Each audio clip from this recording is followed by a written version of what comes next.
Totoo nga, Ginoo, pero kinakain ng mga tuta sa ilalim ng mesa ang mga nalalaglag mula sa mga bata.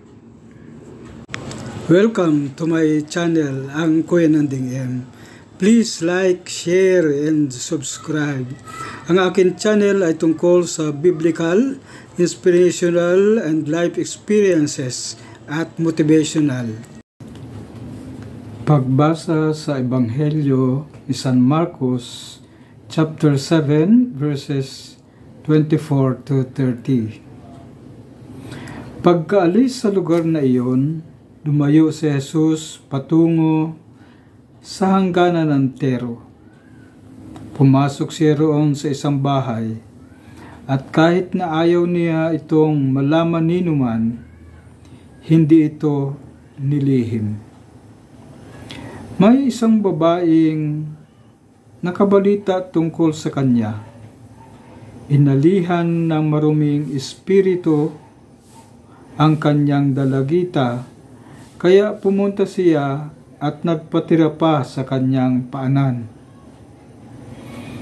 Isa siyang paganong taga Syrophonica. At pinakausapan niya kay Jesus na palayasin ang demonyo sa kanyang anak. Sinabi naman ni Jesus sa kanya, "Bayaan mo munang mabusog ang mga anak.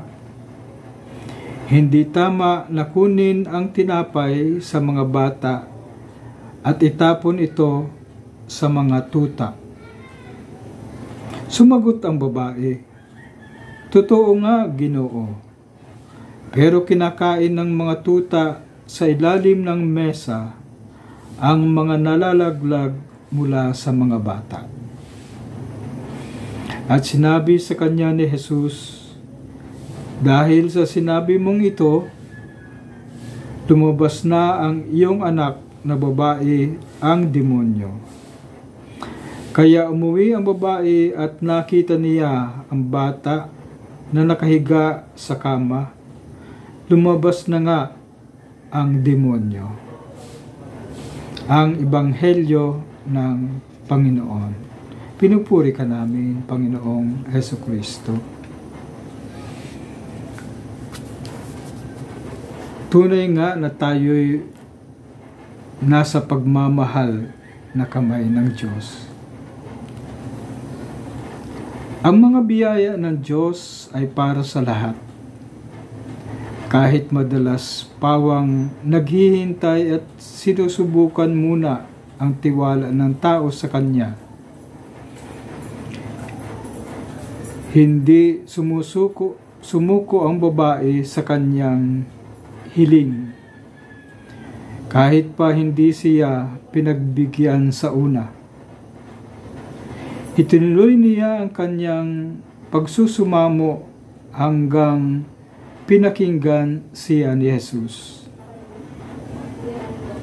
Tayo rin ay madalas na pinaghihintay at sinusubukan.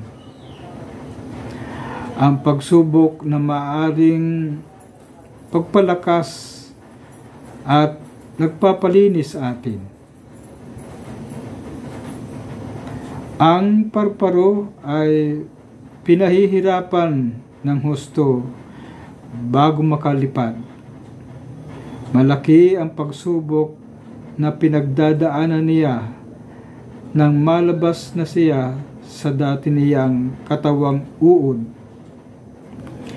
Pero sa hirap na prosesong ito, lumalabas ang kanyang pakpak at magiging handa para siya ay lumipad.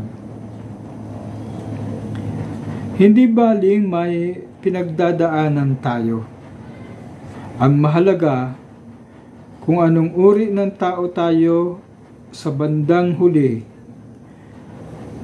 Kapag dumadaan tayo sa isang krisis o panahon ng kagipitan, alalahanin natin na tayo'y nasa mapagmahal na kamay ng Diyos sa tuwina. Kaya ang tanong, Anong biyaya ang hinihintay mo ngayon? Ano-ano ang mga hinihiling mo parang hindi pa ibinibigay ng Diyos? So patuloy tayong magnilay at huwag tayong huminto sa tulong at awa ng Diyos, dahil ang Diyos ay tuloy-tuloy na nagmamahal at nagpapahalaga sa atin. Maraming salamat and God bless.